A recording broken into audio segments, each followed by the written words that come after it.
of New Zealand Drum and Bass series, celebrating over 25 years of drum and bass in Aotearoa, New Zealand. Kia ora and welcome to the New Zealand Drum and Bass podcast, the History of New Zealand Drum and Bass series. This is episode 10 in season 1, special double episode. Part 2 will be coming in season 2. This is the final episode for season 1. We'll be back in December, featuring some of the key figures and foundation layers in the history of New Zealand drum and bass. I've got to send a massive shout out to everyone getting involved. You guys are super passionate about this podcast, and the support is mind-boggling. Thank you so much. This started out as a way for me to cure boredom during level 4 lockdown and maybe catch up with a few friends, and it's turned into a full-time occupation, which is incredible. I'm looking forward to helping create that picture and that history so you guys have it there documented for the future. And all this is going to be made possible throughout the next year thanks to the Ticket Ferry. A massive shout out to our brand new sponsor. Big up Ritesh, big up Jig. Ticketferry.com for all your ticketing needs this coming summer. Also, we're going to be teaming up with The Energy and Audiology to showcase some of the biggest names in the world of drum and bass. I'm going to be catching up with Mitch Lowe, the man behind Audiology, in the next couple of weeks. And we're going to start the series off by finding out what it's like to try and put on events during the COVID period. This pandemic has thrown everything into disarray, and it'll be really interesting to find out what it's like and how much work goes into bringing you guys some of the biggest artists from New Zealand and around the world. It's going to be incredible. Also, 2022 marks 20 years of Rhythm and Vines, 20 years of drum and bass at Rhythm and Vines specifically. So we're going to catch up with a whole bunch of the Kiwi artists who have played at Rhythm and Vines over the last 20 years and just get some of the stories, the anecdotes. It's going to be awesome. A massive shout out to Hamish, Kyle and the team at Rhythm and Vines and Endeavour Live. Lots of awesome content coming up for you in the meantime. Make sure you are subscribed. Also, make sure you're following us at NZDMB Podcast on Facebook, Instagram, Twitter, YouTube.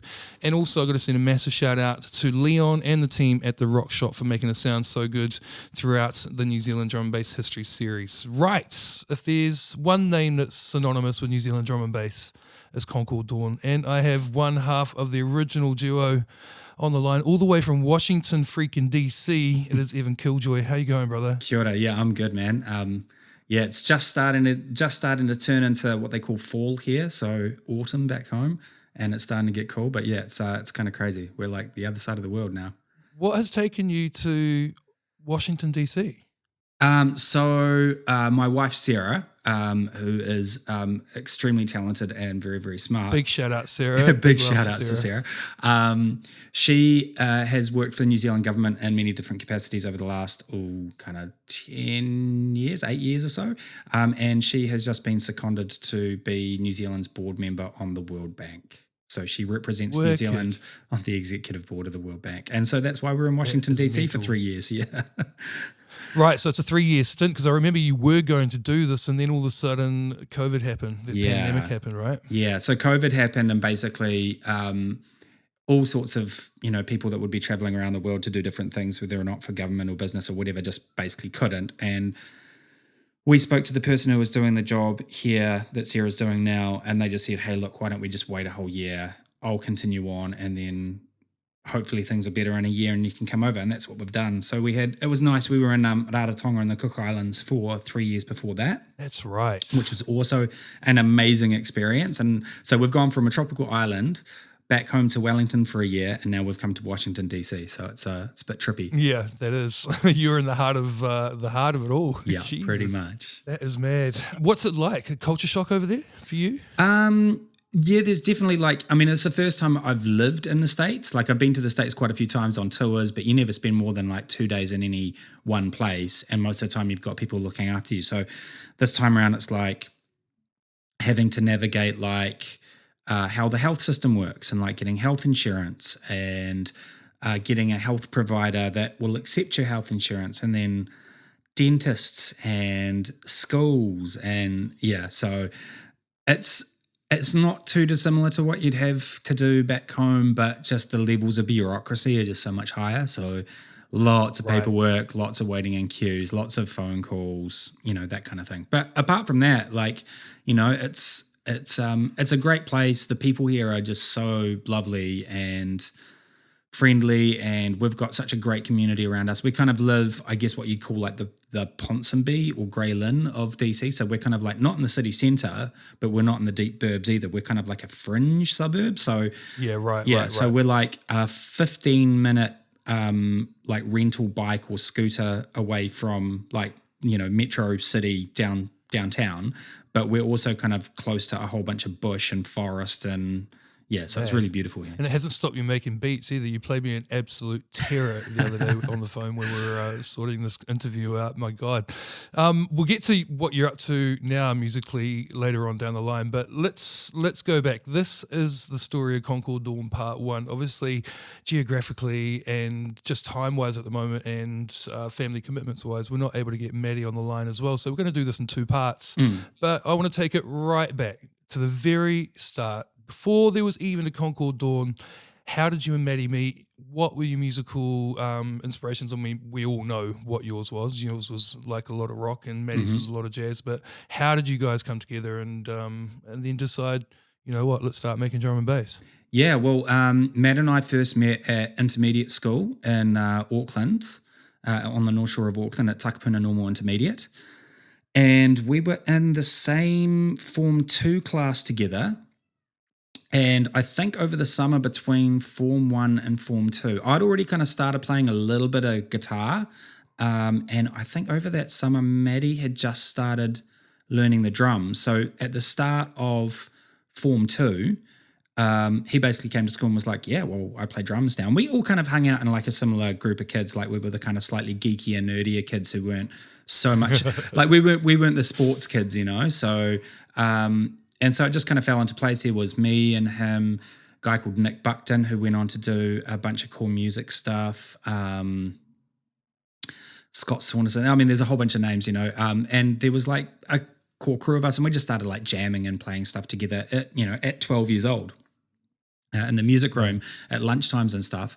And then Maddie and I ended up going to different high schools. He went to Rangitoto College and I went to Westlake Boys, which aren't that far away from each other, but you know, we just didn't really see each other for about 3.5, 4 years. And then when we were in Form 7, which is like last year of high school, all of the high schools on the North Shore used to do this like musical exchange day where all of the choirs from all the schools would go to one school, all of the orchestras would go to one school, all of the jazz groups would go to one school. And so what happened was all of the jazz groups went to Rangitoto College, and basically the whole idea was to get kids from different schools together in that same kind of musical style and get them to form little bands and groups and perform together.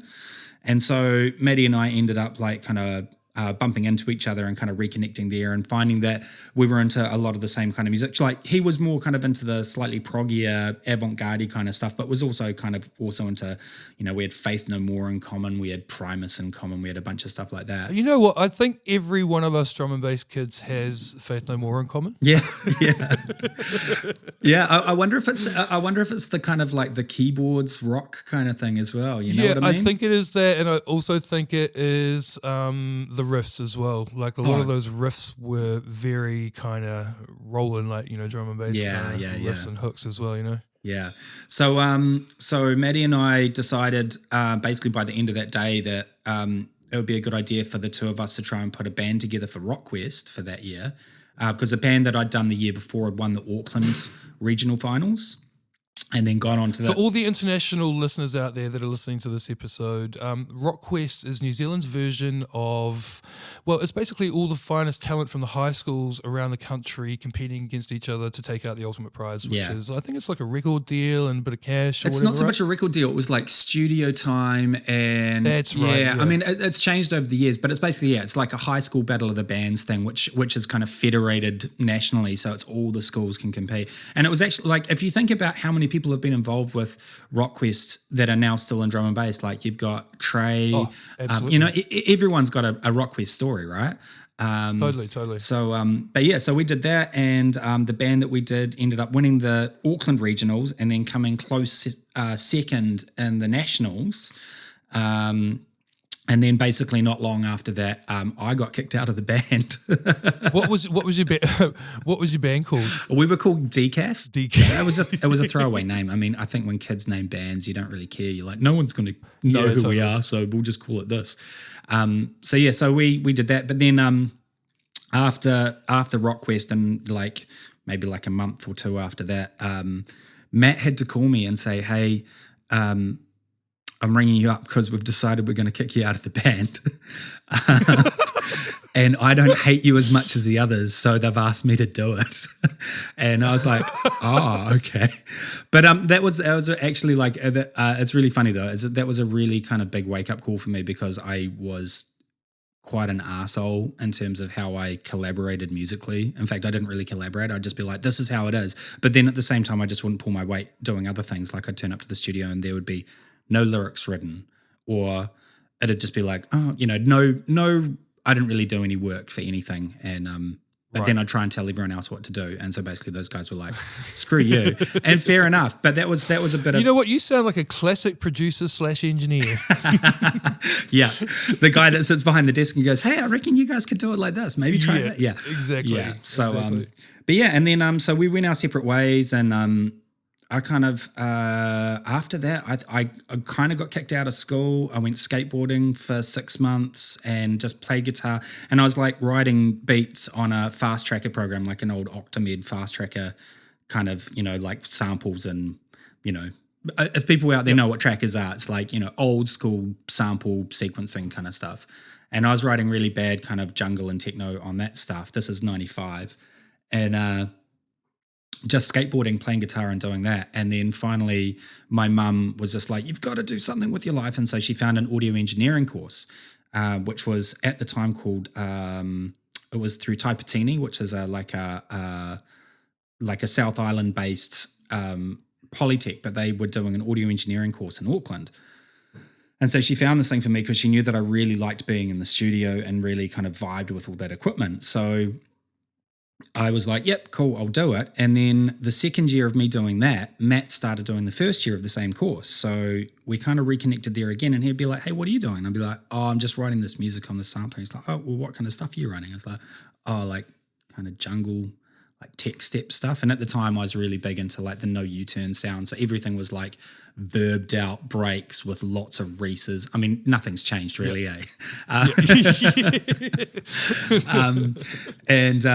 And yeah, he was like, hey, wow, because I'm really into drum and bass as well. And he had made friends with Aaron, who, we all know is like a really integral part and founding member, and basically one of the big seeds of drum and bass in New Zealand, full stop. Absolutely, absolutely. And so Matt had made friends with him at a tattoo studio where he tattooed, and they used to play like trading card games together and read comics together and share stories together and stuff. And so Matt had been introduced to drum and bass through Aaron.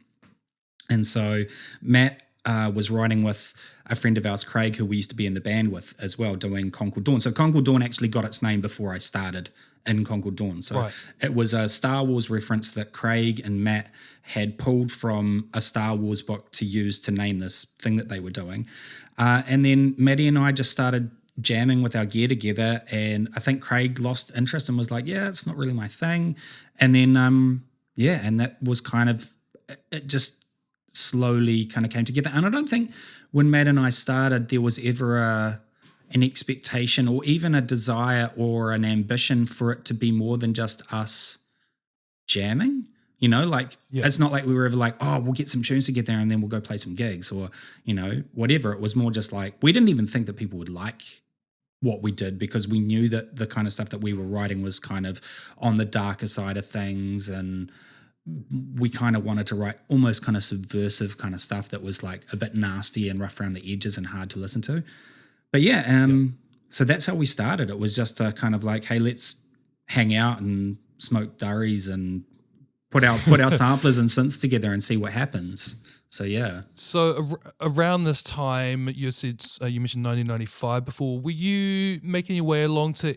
I guess you wouldn't have been old enough. Were you going to any of the gigs that were happening along K Road or downtown or anything like that back in those early days? So yes and no.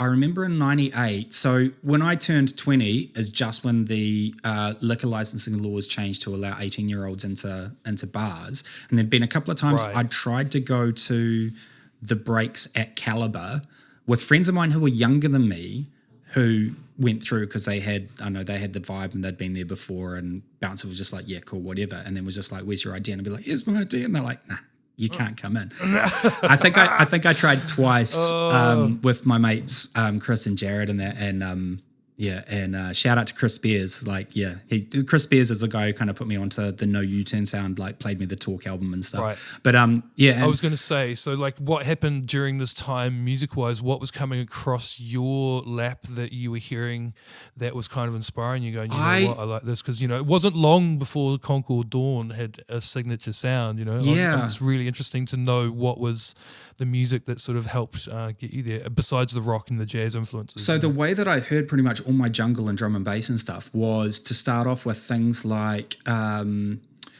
Tranquility Bass would play some kind of like, at the end of the show on BFM, it was like a BFM show that was on late, and they'd primarily play kind of like ambient stuff, but then there was like the kind of like intelligent jungle that kind of snuck into that scene as well. So there was that. Yeah. Then there'd be like Stinky Jim's show. He would play some jungle at the end of his show. And this is... That's right, because his wife and him were distributing records as well. Yeah. Distribution. So he had like some of the big tunes of the time as well. We all used to listen to Stinky Jim's show. Yeah, so this was before there was a dedicated jungle or drum and bass show on BFM. And so you just kind of like have to listen to like Tranquility Bass or Dubhead's show, Stinky Jim's show. Solar Furnace Hour would also play some kind of like weird jungle sometimes as well. But you never knew what it was. I mean, they'd sometimes announce it, but it's not like we had the internet to go kind of search it out, Yeah, totally. Also, shout out to Ivan Menem down at Cheapskates Takapuna, because he basically exposed a bunch of us to not just jungle in the shop that he used to play, but like things like Orbital, Future Sound of London, lots of kind of like that breaks era trance kind of stuff as well. And through him, I got to meet Denver Mechanism and a few other kind of people as well who were kind of like influential in me kind of becoming the electronic music artist that I became. Especially Denver was a big one, actually. His Morning Star record is probably a big reason why all of my stuff sounds so distorted, because I was just like, absolutely, you just distort everything and put reverb on everything. It sounds wicked. Yeah. He'd also played a huge part in the Auckland scene prior to going out on his own as Mechanism. He was one half of Plankton and Scrimshank, and Jared J Red, big shout out to J Red.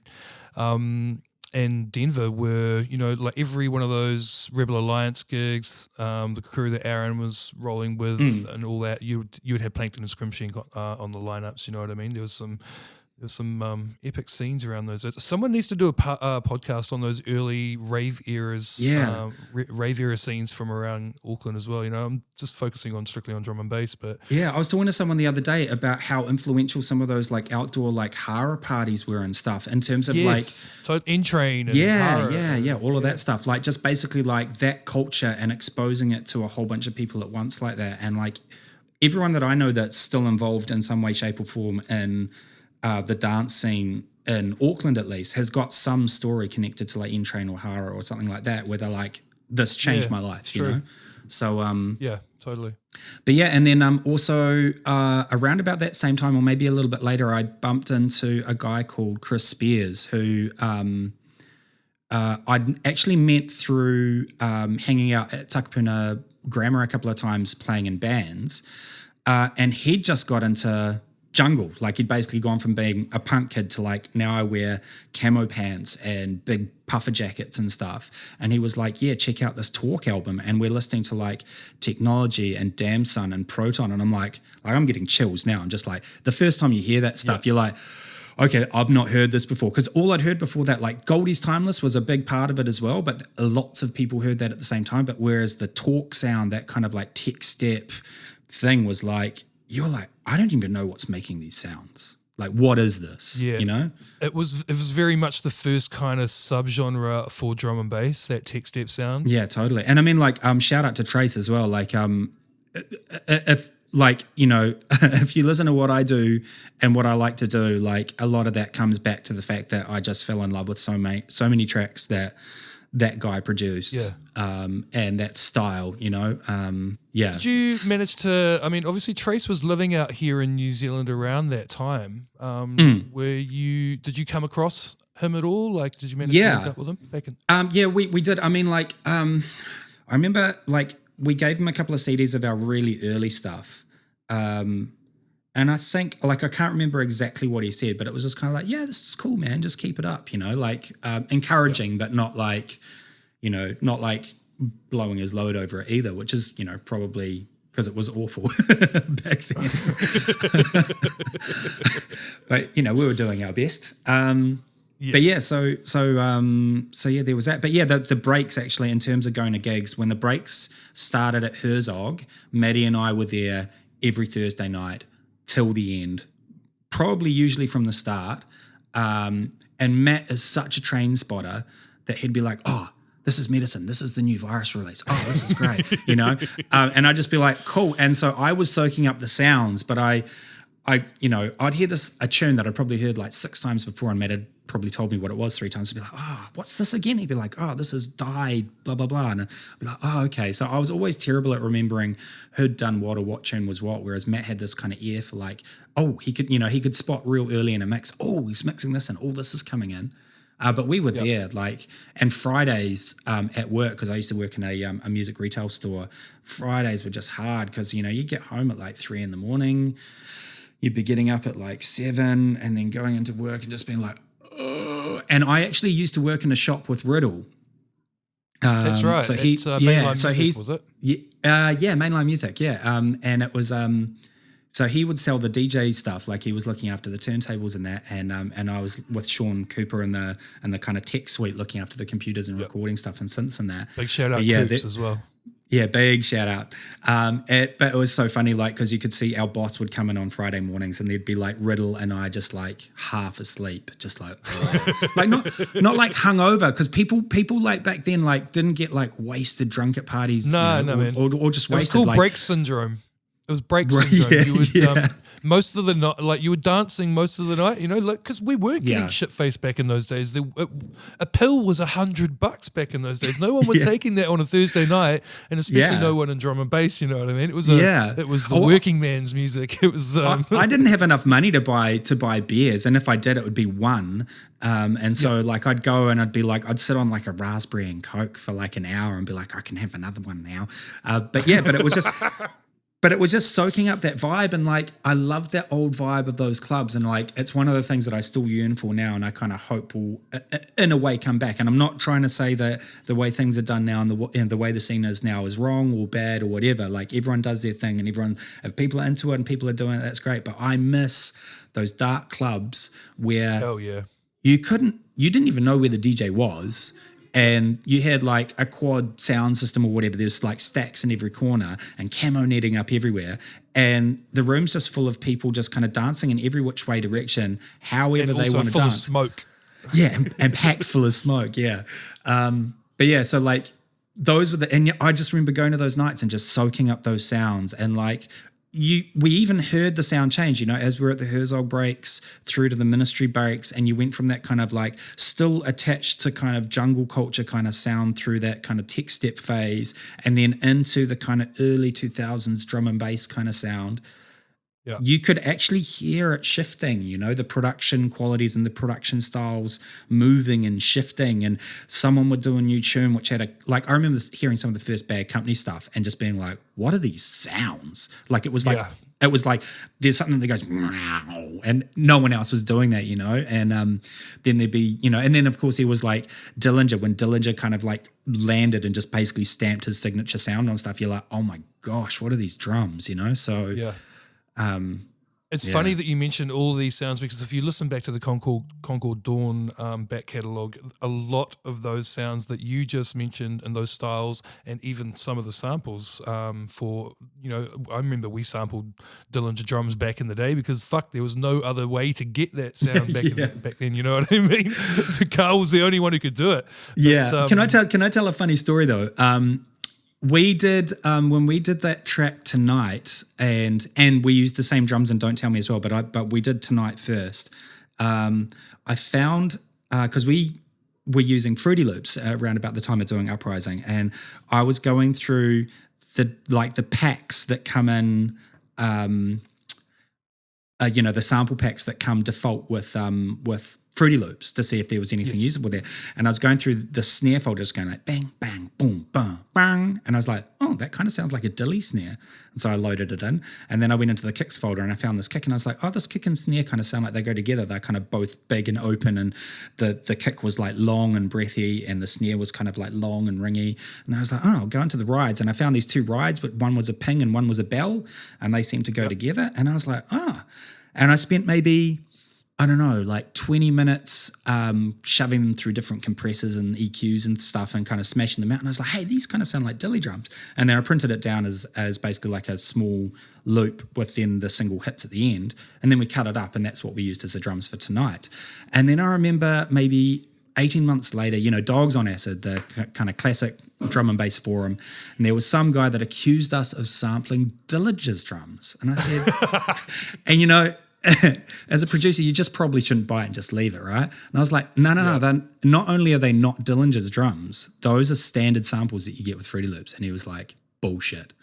And then I was like, then I went back and I found the particular samples and I gave the raw samples, the 4 raw samples, plus the clip of the drums and just basically uploaded them to Dogs on Acid. That's probably still there, and uploaded them to Dogs on Acid and was just like, these are the raw drums. I put them through compression and EQ and just kind of leveled them out. And then this is what the drums sound like at the end. But it was just so funny, like that whole like... Oh my God. Dogs on Acid was a breeding ground for those kind of chin strokers, bro. Like, everyone was a train spotter. Everyone was a professional drum and bass train spotter or an aficionado. Everyone had an opinion. Yes. I mean, it was great because it helped the scene grow back in those. This is one thing that I don't find is really, I don't know because I'm not a Redditor or anything like that. And I've scooped along the pages of Dogs on Acid once every decade kind of thing since I stopped really taking it as the gospel. But drum and bass doesn't really have those forums anymore where it's all people talking bare shit, I think Facebook pages are where it all happens now, Yeah, totally. I mean, I have been on Dogs on Acid maybe like once or twice in the past decade just to kind of see what's going on, and it's not changed much, No. And I think it's just different users talking the same shit. It's pretty funny, but at the same time it's still amazing to see that there's that level of just conversation going on, at that level, like people still being like, oh, actually, if you want to make the alien girl snare, you've got to use this from here and you've got to use this. And if you want to make the sound from this thing, and like people going to like full on like, oh, the sound from this is made on an Access Virus TI and nothing else. And I'm like, okay, cool, bro. Whatever floats your boat. But it's cool to see that there's still people that are like that into, digging into like what's going on or whatever. But, Yeah. But yeah. Well, I mean, you guys it was a slow start for you guys, right? It wasn't like you just blew up kind of overnight. You guys really sort of honed your skills and it was like a grassroots kind of come up for you lot, right? So to explain the rise of Concord Dawn for the people out there who may not have heard the story. So it was really interesting. Matt and I were doing our thing in the studio and we'd written, 3, 4, maybe 5 bits of music, and Aaron was friends with Otis Frizzell, they were tattooing together at the same studio in Auckland at the time. And Otis and Slave had a radio show, a drive show on BFM. And so they did the Wednesday drive show just before the BFM Top 10 would go. And so one day over at Aaron's place, Otis says to Matt, hey, give us a CD of your tracks and I'll play something on the radio. And Matt's like, really? So I gave him a CD of tunes, and like Matt rang me and called me and was just like, yeah, I think Otis is going to play some of our tunes or one of our tunes on the radio. And that was a big thing. And so we listened and he played something. I can't remember what it was. Maybe it was Destroyer or something. Then next thing you know, that evening, someone tried to vote for that Concord Dawn track, but because it wasn't on playlist, they couldn't vote for it. Or there was something like that. And then Otis then spoke to whoever was program director at the time. I think it might have been Dubhead, and said, "Hey, can we playlist one of these?" And of course, it was like 8 minutes long, and Dubhead was like, "Well, no." So then we get a phone call back from Otis being like, "Hey, I want to put this on here, but it's too long. Can you cut it down?" And we're just like, "Oh, we can." And they're like, "Well, I can get Dub to cut it down." And we're like, "Yeah, just get him to cut it." So he literally just like at 3.5 minutes, just like faded it out and cut it off. Yeah. And it went on. And then the very next week we had something on the top 10. It wasn't number 1, but it was in the top 10. And we're like, "Oh, okay." And it stayed in the top 10. Like each week it would just be there in the top 10. And then about 4 weeks after that, 5 weeks after that, Dubhead gets in touch with us and just says, "Hey, I want to take this one off playlist, but people are still voting for your thing. Can you give me another piece of music?" So we're like, "Sure." Then we gave him Sticks, which was the first track on the first record. And next thing you know, that goes to number 1. And I think it stayed at number 1 for like 10 or 11 weeks on the BFM top 10. This. Yeah, until the time at which BFM were just like, "We've actually got to take this off playlist." And then we gave them something else and something else. And we were surprised because we had no idea that anyone else was going to be into our music. But do you know what the funny thing was?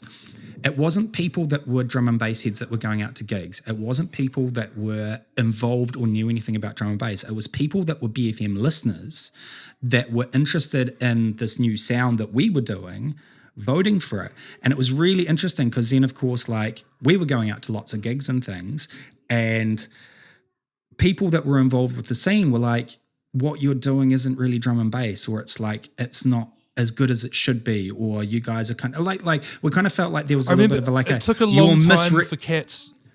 It took a long time for Cats to sort of come around to your sound because there was no reference for it. If that makes any sense, because you guys had elements of rock, you had elements of tech, and techno. And you had your own drums. Like I don't know. It's a hard thing to explain, but there was definitely no reference for it at that time. Nah, yeah, you're right. And I kind of agree with them in a way, because like Matt and I were still finding our sound and finding what we did. And I think we got the support from BFM so early that, like, you know, our first 2 albums that we put out, you can hear the step up in quality in terms of just general arrangement and production from the first album to the next album. And then when we went to do Uprising is, you know, not that the other 2 weren't drum and bass, but I think people came around to our sound, but we also kind of came around to drum and bass and understanding it a bit more by that stage as well. So it was kind of growing together. But it was really interesting because we would get booked for gigs, and like I'd not really properly DJ'd before, and so I'd turn up with like literally like a Woolworths shopping bag with burnt CDs in it, and some really budget headphones, and then be playing a gig on like Denon 2500s, like going, "I don't know what I'm doing," and like I could beat match, but I didn't really know how to mix. Like beat matching and actually mixing a set is 2 completely different things, and so. It's funny too because you kind of started back to front. You'd usually come from a DJing background where you've collected records and you really like, you know, next thing you know, you're going to start making tunes. Whereas you guys had the progression back to front. Yeah, I mean, like ass about face. And I mean, if there's anything that's kind of like Concord Dawn did everything the wrong way. Sometimes purposely and sometimes accidentally, but we kind of came everything just like it was the wrong way around. but it was this happy accident, and I think it was really cool because Maddie brought a real Maddie brought this magic to the music, because I'd been writing some kind of jungle and stuff and whatever, but it never really kind of had any kind of directional flavor, and I also could never just be like, "Cool, this is finished." Whereas Matt was this kind of like motivator in the studio to be like, "Cool, this is done now. Move on to this thing. No, stop worrying about that snare. Come on, let's do this. Okay, cool. Yeah, that's finished." You know, and that's actually like when I started doing my own stuff. That's something I had to kind of learn, is to try and be that like, okay, I need to put some constraints on myself and be like, okay, I need a system. Isn't it mad how when you are starting out, you can lose yourself on a snare for what feels like days at a time, and then at the end of it, just scrap it because you don't like it anymore. You know what I mean? Like you just you need to, like, you know, having that sort of free will rather than trying to like focus on one thing and make it great. It kills the vibe so bad if you just focus on the one thing. You've got to keep on moving and keep on evolving, right? Totally. And it takes a while to learn that as a young producer as well. Yeah. I mean, I think that would be like one of my biggest bits of advice to people that are getting into like producing is like just finish something, even if it's not exactly perfect in how you want it. Just do it and finish it and move on to something else. As long as it's finished, you're going to learn a lesson from it. If you just keep going, I'll go back to it and get, there's so many people who have been like, they've started one tune and 9 months later they're still like going, it just needs this, and you're like, come on man, just finish it. But getting back to like, I never had the patience for it. but I want to shout out Niari and Charlotte. So Niari and Charlotte were the woman that were doing the top 10 show after Otis and Slave, and we became friends with them because they would actually come out to drum and bass, because they'd come out to the breaks like every week as well. And it was really funny because like we met them through them basically having our tracks on their radio show and in their top 10, but then they became like some of our closest friends. So yeah, shout out to those guys. But yeah, the whole rise up through BFM and then the BNet as well, the BNet stations through New Zealand was this kind of weird one where it did kind of feel like we were another camp from your drum and bass scenes that there were. And it was that I think that antagonism between what we did and those other scenes was kind of good in both ways. Like it kind of kept us in check a little bit as well, like put some pressure on us. Like, you guys need to be more respectful of where the sound has come from. You guys need to be more respectful of the history and the kind of, not hierarchy, but like the people that have kind of worked really hard to get this where it is. And at the same time, I think we kind of pushed them to be like, hey, we can create energy and momentum and bring people into the scene and do something new that's unique to New Zealand, also by doing this. And I think it was like it took years for those two kind of like ideas to kind of come together, but they did in the end. And it was one thing. Very happy collision. Yeah. So yeah, I mean, I remember you started getting that success on the BNet, and it was awesome because you weren't just on BFM as well. We were hearing it on RDU, Active were playing it, Radio 1 were playing it. So you were large amongst, like, you were the first breakout drum and bass DJs that really conquered that student scene around the country as well. Yeah. And it was weird. I think we were right place, right time, doing the right thing. I wouldn't kind of put any more kind of weight than that on it. Yeah. But I'm just saying in my podcast, I was like, one of my biggest regrets from back in those days is not sort of focusing on the grassroots, building that kind of thing up, like the way that, and I used the Rise of Concord Dawn as a perfect example, because we focused on trying to get our name out there overseas and go off and do tours and all that sort of shit. But then when we come home, Concord Dawn's the biggest fucking thing. You're a household name, you know what I mean? And like there's this incredibly strong grassroots following. And it's not just that, it's something that's transcended generations as well, because look, Maddie's still playing as Concord Dawn to this day. You guys did a reunion tour a couple of years ago around the country, which was phenomenal. It was great to see both you guys back on the stage together. It was so much fun. So much fun. Yeah, man, so much fun. And that was the last time I actually DJ drum and bass out at a gig as well. It was like I threw down a 98 to 2010 classic Euro set. It was wicked. Yeah. It was so much fun. But, it's a sound that's transcended. What I was getting to is that at that gig were the younger brothers and sisters of all the people who first came through and found your music, you know what I mean? A lot of people, your CDs are kicking around the living rooms or record collections or CD collections of like thousands of Kiwis, so it's timeless music as far as you look at it from a New Zealand point of view, as well as what happened later on when you guys really started making inroads into the UK, which is what I want to get onto next. When did you first really start making those moves? Because I remember a couple of pivotal moments that I'll talk on, but who were the first artists over in the US, the UK to really sort of go, right, Concord Dawn, this is something special? We really looked up to you guys from an international standpoint, I know you kind of say, oh, you know, we came back and you guys were doing things in New Zealand, but like I remember when you guys had those releases on Industry, and you started Cyanide and you did, you know, Nephilim with the conflict flip on the back, and you're like, whoa, big tune. That was like, you guys have got actual records and actual people over in the UK playing your stuff. Like, you know, you guys were proper drum and bass. I'm doing air quotes, you know. So there was that, and I remember you used to actually give us advice, like, you know, you need to get your tunes into the hands of some of these producers. So I remember going to Galatos to the first Bad Company gig, where you also shoved a copy of Nephilim and Nephilim Remix into my hands. It was like, hey bro, we just got the rights of this back, have one of these. And I was like, yeah, choice.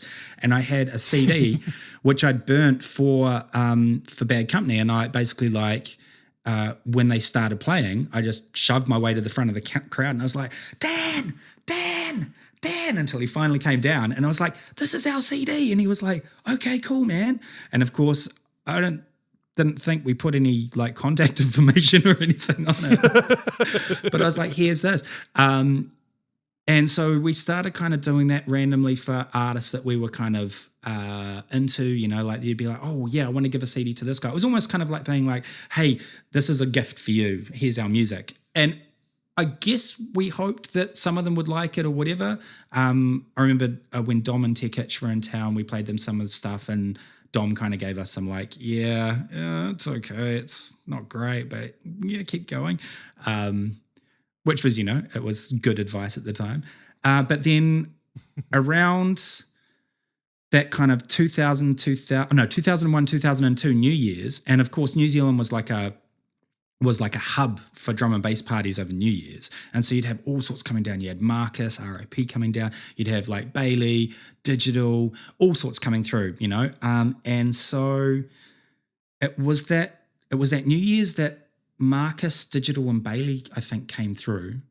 And Digital was hanging out with a friend of ours and was at our flat, and we weren't there. And she was like, this is a CD of my flatmate's music. And we'd literally just finished Morning Light.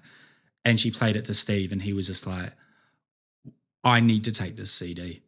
And she was like, okay. And so I think she called one of us and was like, hey, Steve's really into that Morning Light track on the CD. He wants to take it. And I was like, of course he can.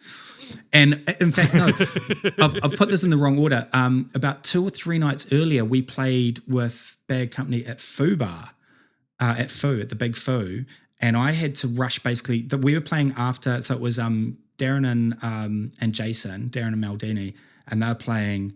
And I had to cheekily be like, hey, we've only got one CDJ. Can we borrow your other one? And they're like, yeah, okay. Darren was a bit sus on it. He was a bit like, oh, God, support DJs. Like, we've come all the way to your city and you can't even bring a CDJ. But it's like, yeah, okay. And then they finished playing and I opened with Morning Light, and Darren says to me, like, I need this CD. And I had to get in basically a taxi straight after our set to go to the airport to fly to Wellington to catch a ferry to then get picked up in Picton to go to the gathering. And Right. and I was like, I can't, because then I won't have this tune or all these other tunes on the CD. And he was just like, oh, well, you've got to send that to me. You've got to send that to me. And I was like, yeah. And then it was a couple of days later, our friend played Steve Digital the track, and we gave him the CD. But yeah, and then next thing you know, it's getting cut at Music House, because cutting dubs back then was a thing and people were hearing it. And then you had all sorts of people hitting you up on AIM, which was the messaging thing at the time that everyone used, and being like, I need that tune. Got any more? And you're like, whoa. And so the first people to come out of the woodwork and say they wanted to release it was Steve and Brillo on Timeless. And they were the first bite. And they were like, we want to put this out. And I think they'd just signed some Kamal and Rob Data stuff. So we were like, yep, totally. We're on your label. Yep, whatever you want. And so we gave them that and another track called Check the Sound. Yeah, and that. I'm just going to interject here because there was a stage just before all of this happened where you actually sent me Morning Light and were like, hey, we think this might sound cool on Cyanide Recordings. And I was like, no, I'm all good, bro. I think I'll pass. I was just like, The worst mistake of my fucking career as a label owner. My God. The worst. But you know what, bruv? Like, I don't think that tune would have had anywhere near as much impact if it wasn't picked up and endorsed by Stephen Brillo. You know what I mean? Yeah. I mean, that was a thing, though. Yeah, in a way. But I mean, that was a thing, though. Like, there's lots of massive tunes that are actually great that get lost because they're not on like hype labels. The right labels. Yeah. So, totally. So while Morning Light is it's one of those tunes, right? It's like a great tune, and I'm still amazed that we managed to write it in the first place. I love that it's a timeless song on timeless recordings. You know what I mean? Yeah. But it's one of those things where like it was right time, right place. Everything fell into place. There was no master plan or strategy or anything. It was just like, it just kind of happened. But what came out of that was then they weren't falling over themselves, but we had like, Renegade Hardware was a big label for us. I used to play a lot of Renegade Hardware tunes. And then you have Clayton hitting you up, who you'd tried to aim previously and would just get no response. Yeah. And then all of a sudden he's just like, I want you to do something for Hardware. Then you'd have all sorts of people, asking for stuff. And it was crazy. And then of course, like then Goldie, you get Goldie being like, I want you to do something for Heads. And you're like, what is life? Yeah. Yeah. And see, this is where Josh and I just stood back and was like, it's fucking over. These guys have gone and done it. They're cracking it because like, we had a lot of label success and like a lot of great labels, and I'm not taking away from our career, but it was just like you were reaching goals that we sort of always assumed would be unattainable for a Kiwi artist. But in essence, I guess you could kind of say that Nathan Haynes and DJ A-Sides laid the blueprint for New Zealanders at Metalheads, you know what I mean? But you guys just kept on going and going and going and going, and next thing it's Ram Recordings, and next thing it's fucking all sorts of other labels that are just like, oh my God. Yeah, I mean, the fact that, And it felt like it happened overnight as well.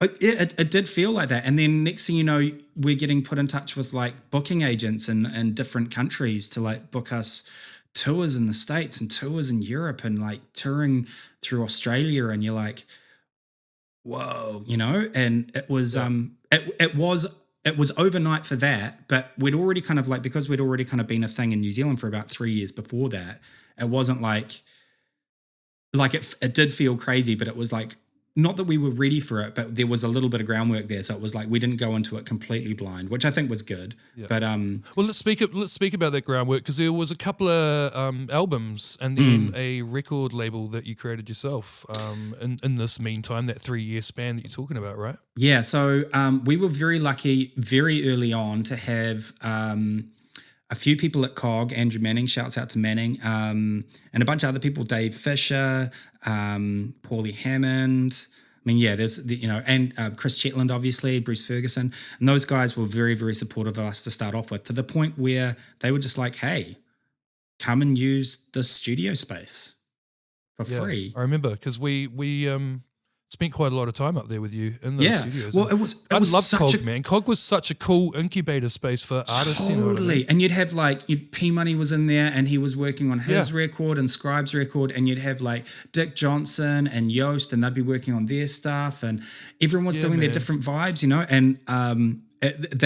and it felt like a proper like artistic collective in there. There was like it wasn't like business wasn't driving it, music was driving it. So while there was like some business elements to it, it was very much like, we believe in this music, we want to put it out.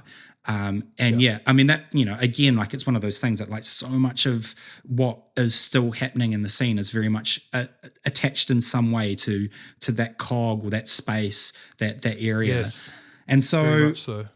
So we did our first record through COG. Basically, that's what happened, was they're like, hey, we would like to put out an album for you. And we're like, okay, cool. And we had pretty much most of the music ready to go. And so we went in and Chris Chetland mastered it and compiled the record for us and put out a CD.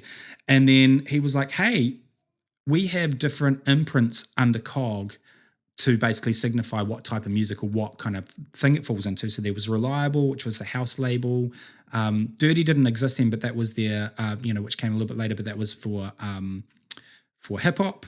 And there was a few other things. And he was like, hey, why don't you guys come up with your own imprint, which essentially you guys will be in creative control of. but it will come under the COG kind of banner. And we're like, okay, cool. So we started Low Profile as a label. Yep. And we even pressed a couple of records. I think we did 2 12 inches under COG, which were just tracks off the first album. And then they said, not very long after we'd basically said, yes, we'll do a record for you. They said, come and use Studio B. Basically, like, no one uses it.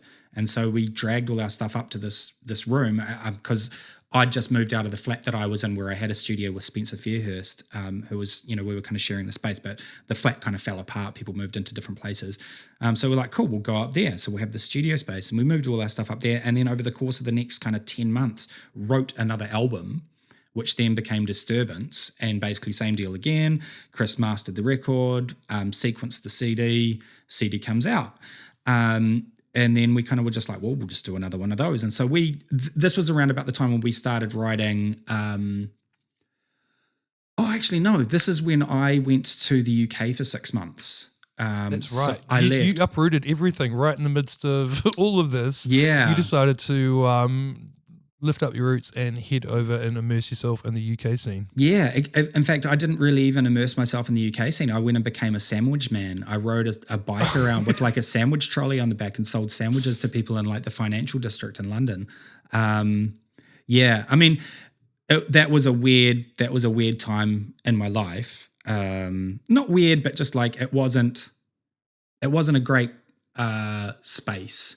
And I did feel like I'd left Matt back in New Zealand with this thing that we did together. I also had quit my hardcore band I was in day one at the time as well, and I feel like I left them behind, and I felt bad about both of those things. But I basically the girlfriend that I was with at the time had basically said like, you're coming to the UK with me or else we're breaking up. And I was like, well, no, surely we can. And she's like, no, this is what's happening. And I was like, okay. And I in a way I decided the wrong thing, although maybe it was the right thing because I think it led to the person that I am now.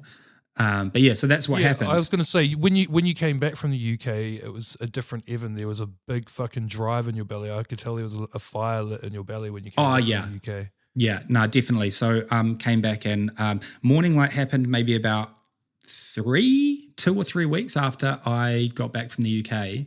And it was just one of those tracks that just kind of, when sometimes it's really hard to write a track and you've really got to work at it, and it's a very, you feel like you're hammering it with a mallet to try and get it into shape. Morning Light just kind of fell out of us. Like it was just like, let's try this. Oh, that worked. Okay, well, let's try that. Wow, that worked as well. Okay, and now I'll try Sing on it, eh? Oh, that worked, and it was there was happy accidents and it just kind of came together. And so 2 days later, you're like listening to this thing going, wow, I think that's finished, so. Yeah. It's cool. That was the start of your trademark sound because it was, like you say, you'd been in a thrash band, so you had this background in doing thrash vocals and all that sort of shit and playing guitar and all that, and then it's literally the point of crossover for you. You come back from the UK, you chuck yourself down on a tune that has it's the blueprint for the signature sound of Concord Dawn. Next thing you know, it's one of the biggest tracks in the world, and fucking whoops-a-daisy, we're off, off to the races. Yeah. Yeah, it was it was kind of funny. But then straight after that, we wrote another track called Aurora, which sounds completely different, because like Morning Light's a Trayman, a Reese. Sure, it's got some like, the Concord Dawn signature kind of like techno trance bleeps in it. But then we wrote this real like wanting to be kind of like cause for concern-y kind of techno slinky kind of thing with like an arpeggiator in it. And then we did that track. I'm just trying to think. And then we did Tonight, which is the real Dillinger sounding one.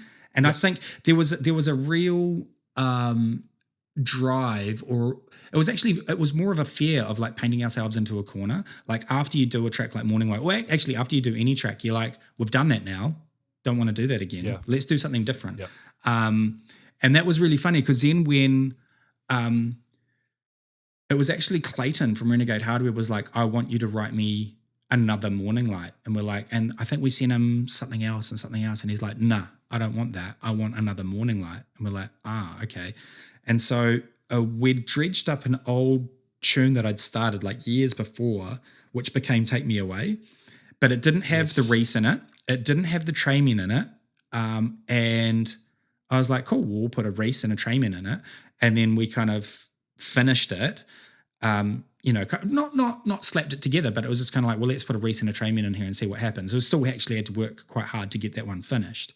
And then we sent it to Clayton, and Clayton was like, nah, I want one like Morning Light. And we're like, this is literally like Morning Light. And Clayton was one of the hardest people to satisfy, man. Totally. It's like, because he would just pop up in your DMs and be like, make me something that sounds like this, bruv. Yeah, totally. But then Clute, we said, because it was back in the day where basically you'd finish a tune, you'd send it to everyone, right? And so Clute heard it and he was like, I want to put this on Commercial Suicide. And we're like, sure. And so then it got signed to Commercial Suicide. And then I think maybe a few months or a month after it came out, Clayton was like, why didn't you send me that tune? It's like, we totally did, dude. And you said no. But slowly the Uprising record came together. And I think it was maybe about 5 tunes into it that we kind of got a feeling like, the Morning Light thing had kind of kicked us off internationally. That actually helped the grassroots movement that we had in New Zealand kind of got a big boost from that as well. But not just that, because we had all sorts overseas now playing our tunes, like Bad Bones, Check the Sound, Morning Light, all of these things. All of a sudden, the drum and bass scenes in New Zealand that were, previously kind of a little bit cold to us and a little bit like you guys are kind of doing something separate to us, were like, okay, you're doing the cool thing now. You can come together. And I don't want to say like all of a sudden we got popular and they let us in and we're like, we want your thing. I actually will admit that Matt and our sound did mature to a point. If you go back and you listen to Uprising and then the 2 records beforehand, like there's a moment, like Uprising was a moment where we started, like we had kind of paid our dues through DJing and learning what the music was about and how it should move a dance floor and how it should be mixed, to get to a point was like we were writing stuff that all of a sudden like our friends like Riddle and Jeff and other people would want to play. Like they would be like, I want that tune to play. And it's not because they were like, oh, Concord Dawn are doing cool stuff now. It was music that they themselves liked now.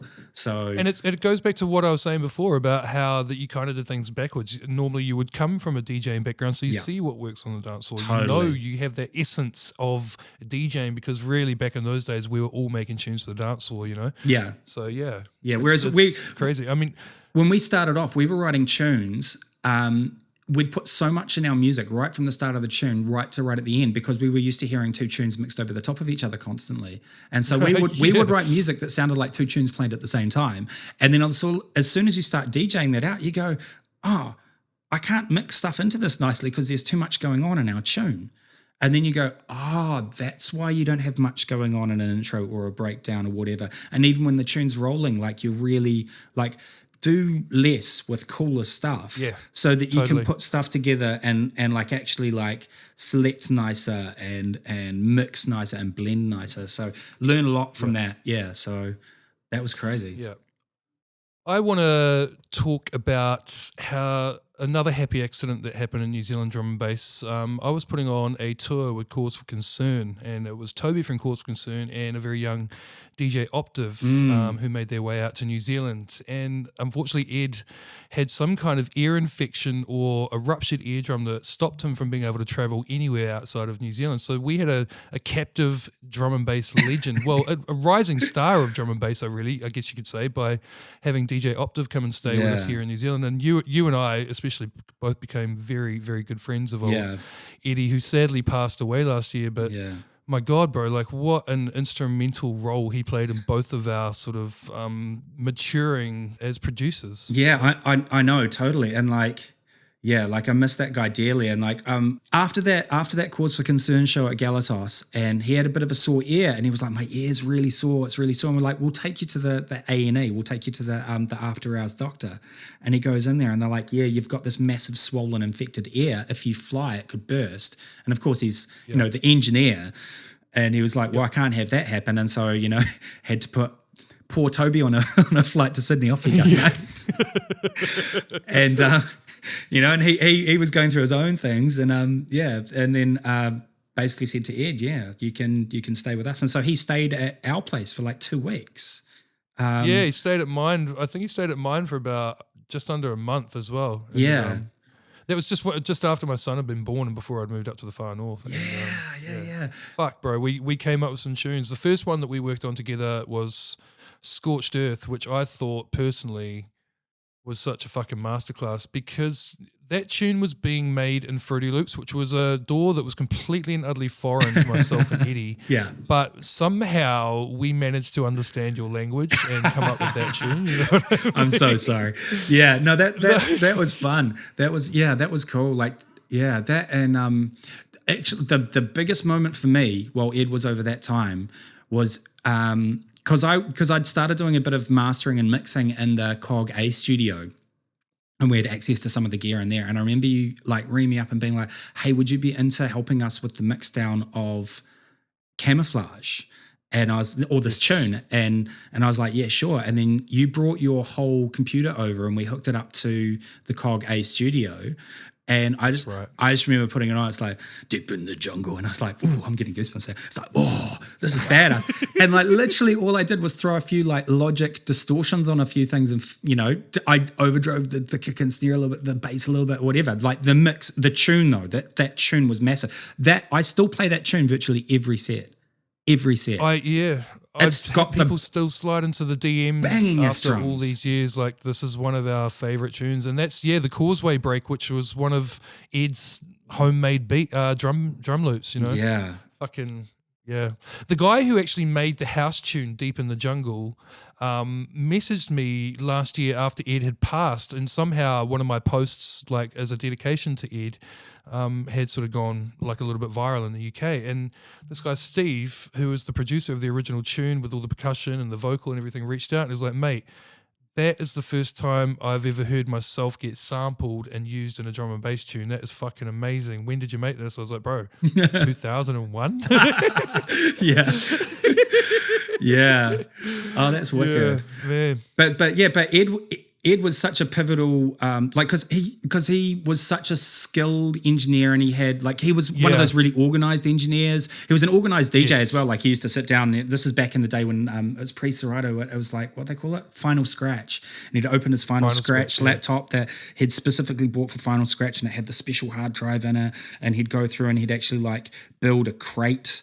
Of the tunes that he selected out of what he wanted for that thing tonight. He's like, yep, cool. He planned and he would let happy accidents happen as well, but he was like this guy that planned and worked really hard and was like, actually, no, we're done with this now. Let's do this, Yeah. And working with him and because Maddie was away at the time. Maddie was away touring, I think, Europe. So it was like, yes, it was just us. Yeah. So it was me, you and Josh and Eddie.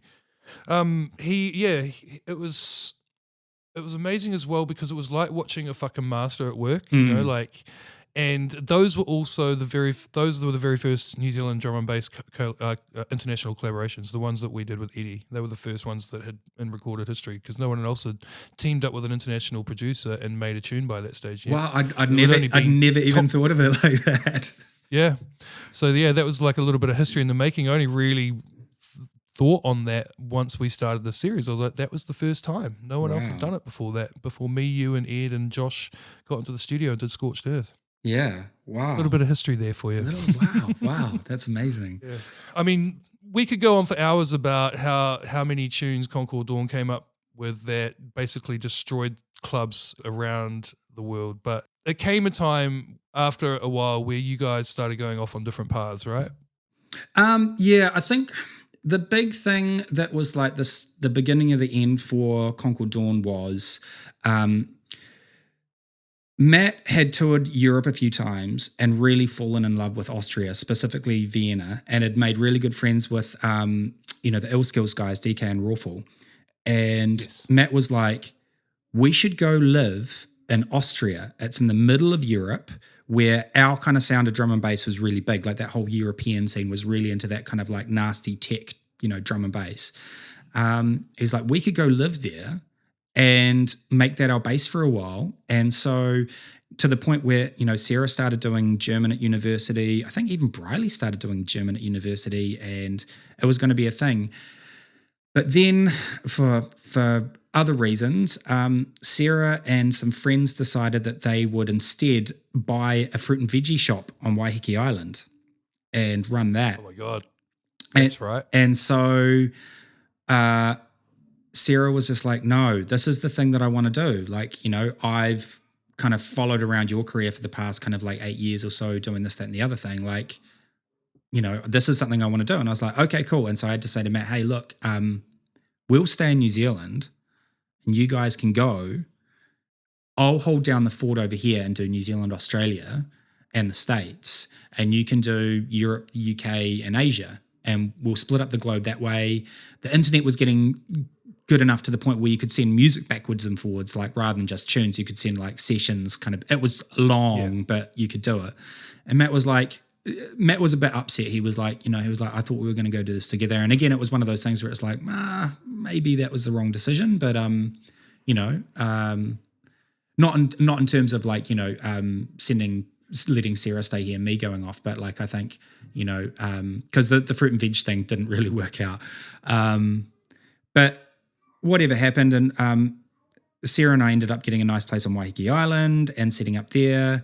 I was starting to feel a little bit. I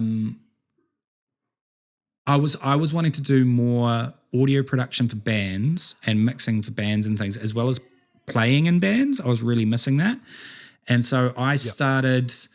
Playing bass in a band called Kitsch, and I was producing a record for them. Plus working for lots of other artists. I was, mixed 3 of the Shapeshifter albums and helped with some of the kind of like end production on some of that stuff. And I think Maddie got a little bit upset that like I wasn't just focused on doing Concord Dawn, because like essentially Concord Dawn was our business that paid us like a wage every week, and I seemed to be doing lots of other stuff, and I totally get that. But at the same time, like I was in a space where I felt like I wasn't able to offer anything creative in the direction that at least Matt wanted to kind of go, or the 2 of us could kind of agree on going in terms of drum and bass. So I kind of like, I lost my creative spark for drum and bass around about that kind of like. I remember during this time, because I came over and stayed with you and worked on an album which essentially was kind of like my comeback album, which you guys put out, Shake the Foundations. I remember having this conversation with you, because it was like, at the time it was kind of a big deal, because it was like, is this the cracks in the marriage? You know what I mean? Like, is this what's starting? Is this how it starts, Mum? Yeah, but I think the thing is with Matt and I is like, we're like brothers. Like we will always have one another, and we will always be close, even though we might not talk for like 6 months at a time. And then when we do talk, like, I mean, poor Sarah and Briley, when you get Matt and I together and like, a couple of beers or half a bottle of whiskey, like you can't shut us up, And so we're like brothers, and like there's that kind of love there where like we'll disagree and we'll argue about all sorts of stuff from politics through to music. But there's no way I can divorce my life from his or he from mine in a way, because we're just there's so much of our life that we've spent together and so much that we've built together. And so even though we're kind of doing a lot of our own musical stuff separately now, like there's still very much that. But it was hard at that time to kind of, because I just kind of, I guess in my mind, I was like, I don't want to do this anymore. But it took me a long time to actually be honest to myself to be like, I don't want to do this anymore. So yeah, that's a hard process in itself. Totally. I went through that for about a year and a half. Yeah. I mean, and I think it happens in a lot of good, musical or creative collaborations. But what ended up happening that was really bad was Matt was on the other side of the world. So a lot of our communications were text messages, or emails, or IMs. And because we know how to rack each other up, we can say snarky little things that aren't really meant to be more than just a snarky little jibe, that then, depending on how sensitive the other person is, can be taken as like a big hammer. And I think both of us were kind of bad at communicating with each other, to the point where Callum August, who was managing us at the time, he basically had to start mediating phone calls between us to find like a middle ground, because Callum was like, I want to keep you guys making music. And so he had us, and he just said, hey, look, I want you guys to go away from this meeting and have a think and come back same time tomorrow, and I want you to tell me where you want to be in 5 years' time with Concord Dawn. And so we went away, and I went upstairs, and this is on Waiheke Island, went up from the studio, and Sarah was up there, and I'm just sitting there with a pen and paper, just being like, trying to write down like, where do I want to be in 5 years' time with Concord Dawn? And I just remember looking over to her in the kitchen, just being like, I just don't want to do it anymore. And like, that's how I felt. And I think that was the moment where I was just like, oh, I can't do this. And part of me was like, I don't want to be not dishonest, but I don't want to be the guy that's not pulling his weight, because that's how I felt, because I didn't really do any, I wasn't writing any tunes. I was like mixing metal records or mixing hip hop records and getting paid by the company that, you know, that was doing this, that was Concord Dawn.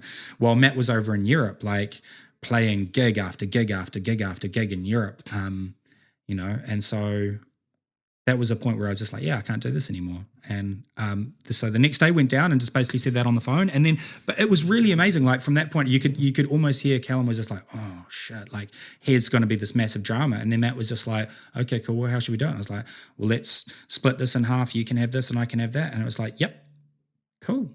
And do you know what was actually really good about that is that was the start of our relationship getting good again. And I remember we went to a friend's stag do almost a year or just over a year later, and we had this real long drunken heart-to-heart where we basically were able to say things in kind ways to each other that we'd been not able to say to each other in a long time.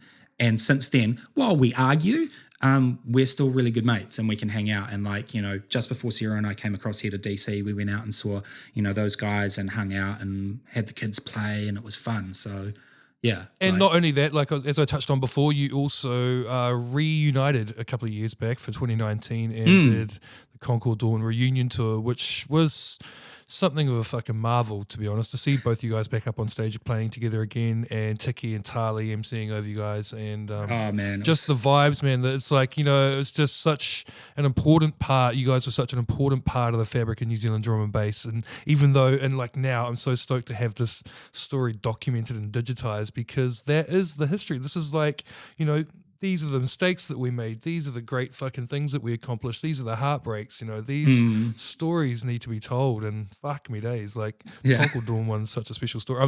I can't wait to get Maddie on to tell this story. But yeah, and I'm sure a lot of time has passed. Yeah. A lot of time has passed, and I'm sure he will have different, not different recollections, but there would be different angles on the same thing from his side. Oh, totally. You know what I mean? Totally. So, yeah. Yep.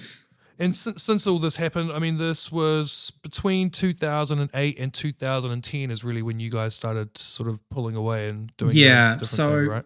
I decided to leave end of 2007, but then because we had basically a year's worth of gigs in New Zealand kind of basically booked, I said, well, I'd be a dick to just be like, I'm not going to play those shows. So I committed to play the final kind of lot of shows and gigs and that, and then basically like end of 2008 was when I stopped DJing, and kind of I remember I gave Charlie Brown, Optimus Grime, like my CD wallets, because he was going out on tour with Tiki.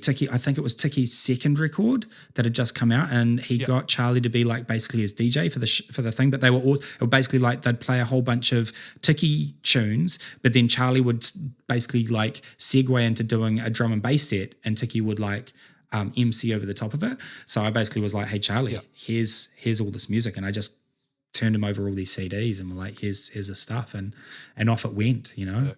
So oh man, we didn't even touch on the collaborations with Tiki as well. I mean, those are some, you know, that's grassroots drum and bass, Kiwi drum and bass right there as well. The link up with Tiki and Don't Tell Me, and it's like I remember I played him the Don't Tell Me beat with no music on it, kind of in a fairly kind of not finished, but like it was pretty much all there kind of state in Melbourne while I was over there mixing the Shapeshifter Solstice record, not Solstice, Rhythm Wise record. And I think Cell Dub had come through town, and so he was there, and I was like, oh, hey, have a listen to this. And he was like, yeah. I was like, do you want to do something on it? He's like, yeah. And I said, oh, just do like some angry rugger shit. And he was like, okay. And then it took him 2 weeks, and he sends this CD back that had his vocal put over the top, and we were just like, oh my God. Like he took the tune from being like, you know, this kind of dance floor thing with like a Reese and a boom and a break to like, this is a song. This sounds like, you know, this is a piece of music rather than just a beat, So and he did that, like he did that with Never Give Up on Love as well. Like I remember we had this little kind of fun like Latin hornsy thing that Maddie had put together, and then we gave it to Tiki, and he just comes back with this thing. You're like, oh, he's turned it into gold, Yeah, he's the Midas touch for sure. Yeah. Right, also 10, 12 years have passed, 13 years have passed, 14 years have passed since you guys went your separate ways. You went off completely family life, have an amazing family. You moved to Wellington. You got a job at Weta, the major film studios down there. Yeah. And started doing IT. Then something happened that made you go, right, I think I'm ready to pick up the tools again. When was that? To be honest, maybe 2 years after Maddie and I had kind of like officially split, I got a few itches. And so I was like, I'd write a little thing here in Fruity Loops and a little thing there and never finish anything. But I'd be like, oh, yeah. And then I'd flick it off to a few people and people would be like, oh, yeah. Like really lukewarm reception. Like, oh, okay, cool, whatever. But it was always just like a time filler. Like, oh, I've got like 2 hours to kill or an hour to kill. I'll just open Fruity Loops and see what happens. But then when we moved to Rarotonga, and basically I didn't have to have a job there. I was just basically looking after Izzy and the house. I was doing some study as well. I started doing a degree in computer science. But I had the time all of a sudden to just tutu around with Fruity Loops and samples and things. And so I ended up banging together while I was in Rarotonga this kind of like, I've always wanted to do a kind of more no U-turn version of Thugged Out Bitch by Dillinger, because I love that 4 on the floor kick from back in my rave days. Yep. And 4 on the floor kicks with breaks over the top and booms and reeses. I'm like, that's me to a T, right? And so I wanted to do that. And so I started tutuing around. I was like, I'll get a big gabba kick, and then I'll get an amen, and then I'll get this this like big basically just went for these big sounds and the Anastasia stab and stuff, and put together what then became Bad Man. And I remember I sent it to Maddie, and Maddie was like, yeah, it's cool, but no one's into music like this anymore. I was like, he's like, yeah, like, it's just, you can't play this anymore. You can't play this in sets. I was like, oh, yeah, okay. And then I sent it to Paul, our Hornet, as well, because I'm still kind of friendly with him. And I was like, oh, hey, man, check this out. And he's like, hey, yeah, that's cool, but like, you just don't hear stuff like this anymore. And I was like, oh, okay, cool. And then I sent it to Steve, to Digital. And Steve's like, wicked, mate, can you do me a B-side? And I was like, I'm sorry, what? And he's like, this is exactly what I'm looking for. Like, this is where I want Function to go. Like, I want Function to go into a more jungle breaks rave direction. And of course, this is when Spirit was still alive. This is still when Duncan Spirit was around. He's like, yeah, man, that old Spirit vibe and la, la, la. I'm like, yeah. And so we had like hour-long chats on the phone about how we missed some of the old style drum and bass, and we missed those old style tunes with long intros and atmospheres and breaks and rough around the edges and stuff. And so like, I was like, okay, cool. So then I did a track really quickly called Air Raid. Well, not really quickly. It took like about 3 weeks. And then, that came out as a 12-inch. It's kind of quick in drum and bass. Yeah. It's kind of quick, And so then, and then next thing you know, I've got a 12-inch coming out as Kiljoy on Function. I'm like, wow, okay. And then next thing you know, I've got like UKF Magazine and DMB Arena and stuff going, hey, can we do interviews? And I'm like, okay. And like, I did an interview with Dave Jenkins for UKF Magazine, and then did something else for Drum and Bass Arena, basically around the release, And then I did another tune, and Steve's like, I want to put this on my LP, the Shadows LP, which is like a, various artist thing on Function. I was like, yeah, sure, go for it. And then an old mate from the past from Singapore, John Keat, was like, hey, we should do a collab together. And so we're like, let's surprise Steve by doing a collab tune and just basically send it to him. And then Steve's like, can you do me an EP? And I'm like, oh, okay. So then, and it just slowly started happening. And it was just this accidental thing where I didn't really put any kind of planning or effort or strategy into it. And then before I left Raro, Steve was like, I would like you to do me an album. And I was like, wow, okay. that's crazy. And I said, look, I won't have, like, he knows how much time I've got to write music. So I said, I don't have that much time to write music, so it's going to take me at least 2 years. And he's like, I don't care how long it takes you, but I want you to do me an album. And so we went back to Wellington, and we were a year back there, and I had to go back to work because, of course, like, you know, Sarah's pay dropped right back down, and, you know, having to basically carve it up and do 50-hour weeks in IT. But then when we got to DC, my plan was to get here, and I am currently working on an album for Function. And that is kind of, so apart from kind of my main priority is like looking after Izzy, getting into school, picking her up and doing all that kind of stuff. My secondary priority after that is to get this album done and good. And I'm using it in a way to exercise a bunch of demons for me of all of the music that I wished I'd written and all of the music that I wished had been written by other people. And I don't want to say that it's like a throwback album, but it's definitely like the type of stuff I do is very firmly rooted in the past. It's very firmly rooted in old school stuff. What you've played me so far, which is just one track the other week, it smacks of a head nod to the past, you know, like it's not just a head nod to your sound, it's a head nod to old school jungle, breaks, the works, you know. Yeah.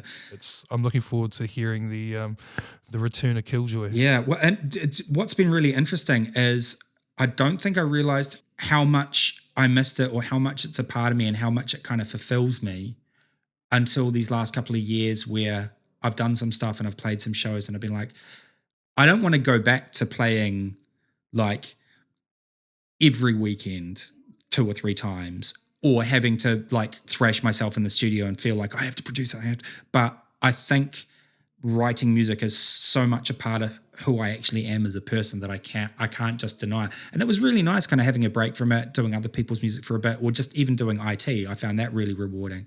But I don't think I can just not write music. So I will accidentally probably just keep writing music. And so right now I'm like driven to get this record out, this album out. But then after that, who knows? I might just keep writing and I don't know where I'm going to go. I know that there's a whole bunch of demons I need to exercise and get out. There's a whole bunch of like nasty breaks and Reese's about to just get unleashed on the world.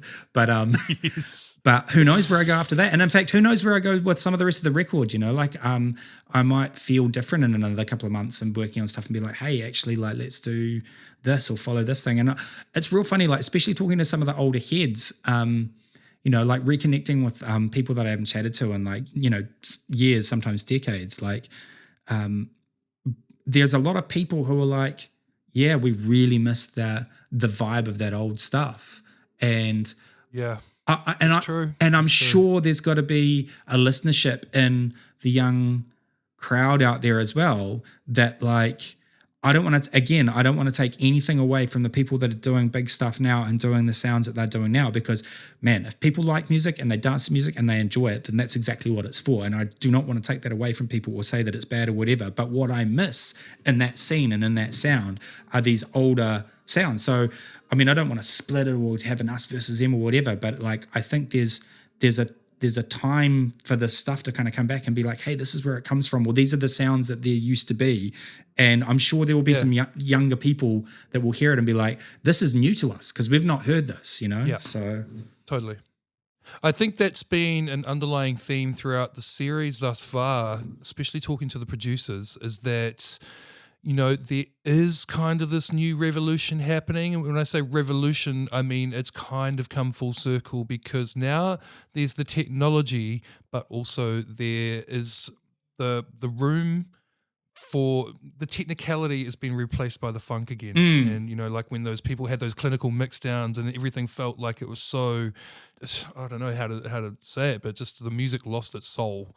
And now I think a lot of it, for me personally, the stuff that I loved. This is, and also not taking away from the producers like you have to be very careful because I don't want to take away from anyone's artistic creativity in any way, shape or form, but it just, after a while, it wasn't for me, you know, and I think that was a big part of what happened when I started falling out of love with drum and bass as well. And I kind of asked myself the same question with, you know, where do you see Bulletproof in 2 or 3 years? And I was like, I was lucky because I discovered 140 dubstep, and which I had you work on with me as well.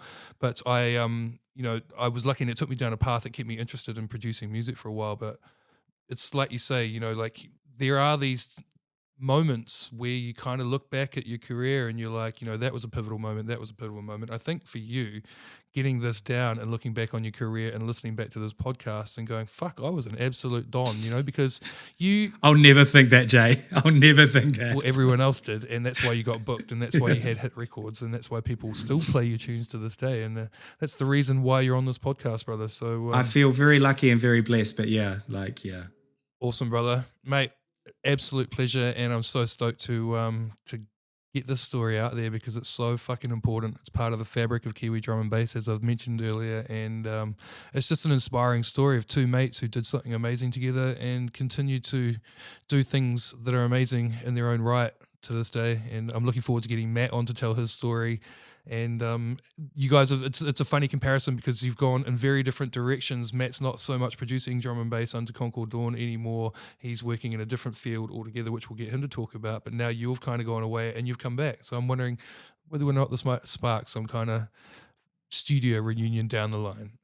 You never know, man. Evan Fingers Kiljoy, crossed. big love you, brother. Thanks, man. Thanks for having me on. It's been a great chat. You've been listening to the History of New Zealand Drum and Bass series. For episode schedules and podcast information, follow us at NZDMB Podcast on Facebook and Instagram, with new episodes weekly on all major podcasting platforms. This is the History of New Zealand Drum and Bass.